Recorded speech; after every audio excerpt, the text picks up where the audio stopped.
What's up, family? Welcome back to the School of Sniper Entries. Now, we're bringing back this series because many of you guys really loved it. This is where I take live trades and I break it down for you from the lens of smart money.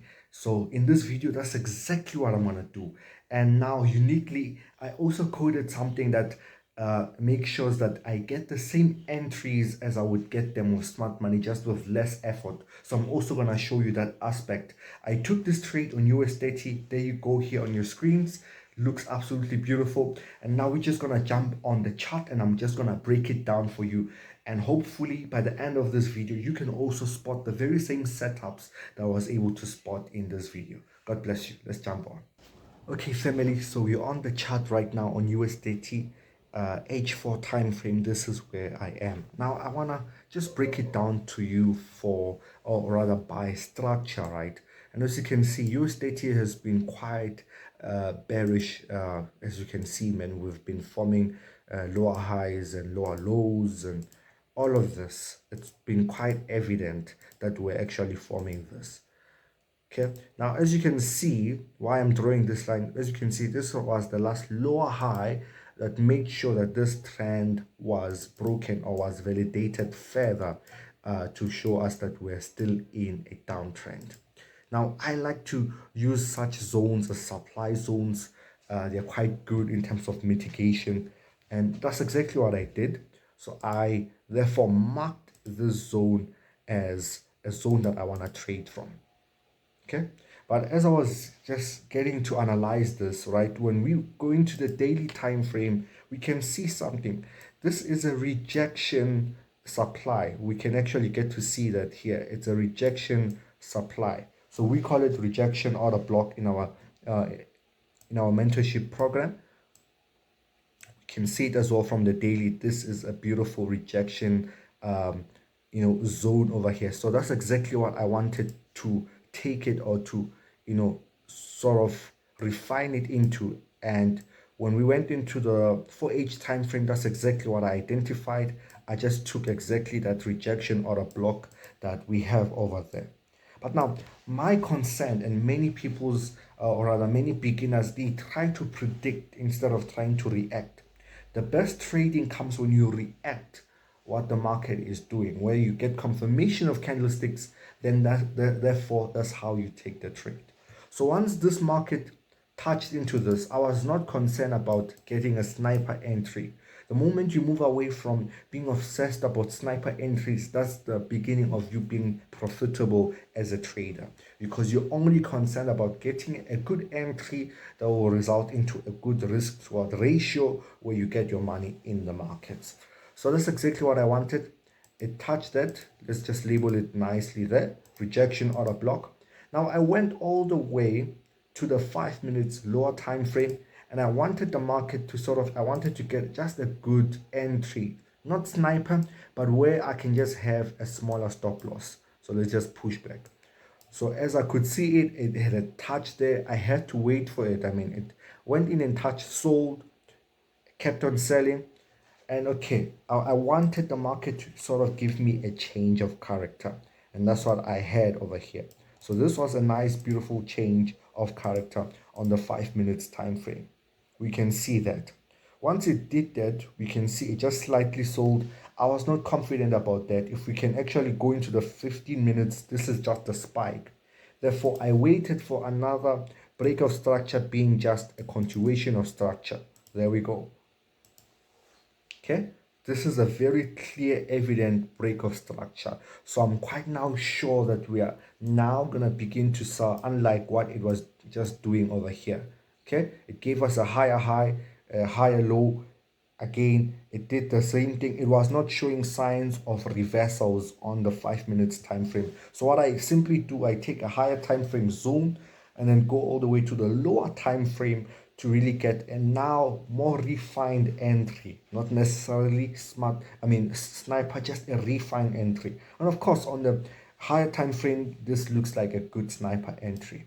And of course, as I identified this sold, which was the last lower high here that facilitated that breaking, and that's exactly what I took this trade from.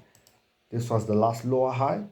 Then short position, I entered right at the beginning of this, put my stop loss just slightly, and then I now go for the big bucks, which is my risk to reward ratio over here. Let me just stretch it across. Okay, actually my stop loss was a bit larger than this. I actually wanted to put it right here. Okay, there we go. Now this is how it looks, and this is where I just took my take profit. Okay, let me just show you. There we go. So this was a beautiful 1:5 trade that I got. Again, I didn't have to sort of want to get it all the way here on the larger time frame zone. I simply just went down all the way to a smaller time frame, which was the 5 minutes, and I made sure that I can get it from that supply. Then it looks like a sniper entry. Actually, it is a sniper entry. So the tricky thing about getting sniper entries is not to look for them. Just wait for the market and move according to what the market does. So you can always use this trick of always making sure that you get a higher time frame zone that is reacting, that is mitigating, and then you go to a lower time frame, look for a change of character, look for a break of structure, mark the last lower high in that case if it's a bearish scenario like this one, and then you plot your entry and then sell it. Then you even have a bigger risk to other ratio. You want to make sure that when you get an accurate trade, you make more. When we say that, we not necessarily mean go full margin. We just necessarily mean that you are making more in terms of risk to other ratio. Okay, so if I can get plenty of these trades, I know for sure. Look at this. This is almost 1:6 actually. And even I lose one or two trades, I've made 6 times more usually most of the time. That's what matters. Now, I want to move all the way to showing you on how I was able to get confirmation. But also, this is how I trade now usually. As I said on my coming back video, I wasn't really doing technical analysis due to the mental state I was in. So but I was able to code because I do love coding, and I was able to really study and code according to how I would get these entries. And I use confirmation of candlesticks together with just ordinary supply and demand to code this system to be able to have what I'm going to be showing you now on my screen. And then it just gives me effortless entries. I'm not saying this is going to make me a millionaire overnight. It just establishes consistency and accuracy in my trading. So let's just jump into that. Okay, so as you can see, this is how my system looks. I will do a breakdown video if you guys need it on how I actually coded this whole thing, and probably I can display a little bit of the source code, but it's simply similar to one of the systems that another creator had. And typically what I just put over here, we do have that trend guide there of those dotted lines. When the market is bullish, it shows you that it's still active. When the market is bearish, it shows you with those dotted lines. And then of course we overlaid an indicator, Ichimoku indicator. This yellow line, it is the key ingredient of this system. Simply when there is a breakout of the yellow line and the gray line, the system will give a signal in that case as an arrow, and then of course we'll be selling right there. And we just obey the yellow line always to never trade against it. Therefore it helps me sort of filter out false signals in the markets, like there was this buy over here, there's this sell over here, this buy. So I wouldn't have took this buy because the yellow line is showing me that we are still ought to sell. Okay, so in this case now with the US30, I sold right here on this rejection here. But when I went to the system had already given this sell signal already. And of course, I let you know how it did that. When the market sort of crosses over here, okay, when we have that crossover, we can see that we also had an engulfing pattern, okay.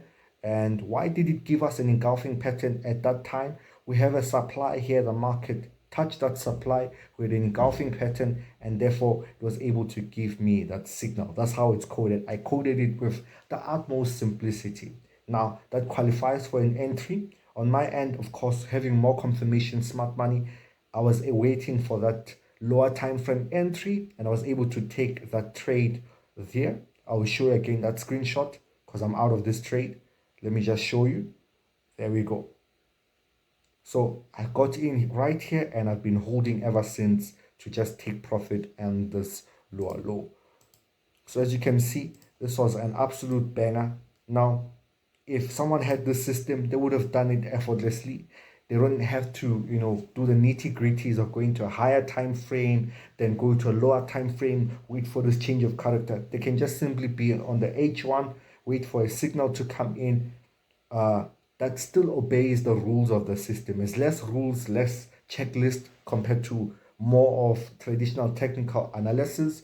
But again, it's quite worth it in this case that I just have this. And it was sort of just easy for me to really get trades. Again, it gave me re-entries right here. When a false signal comes up, I always get a re-entry to really assure me that I'm still selling. Even over here, re-entry on terms of that, and the market just sold beautifully.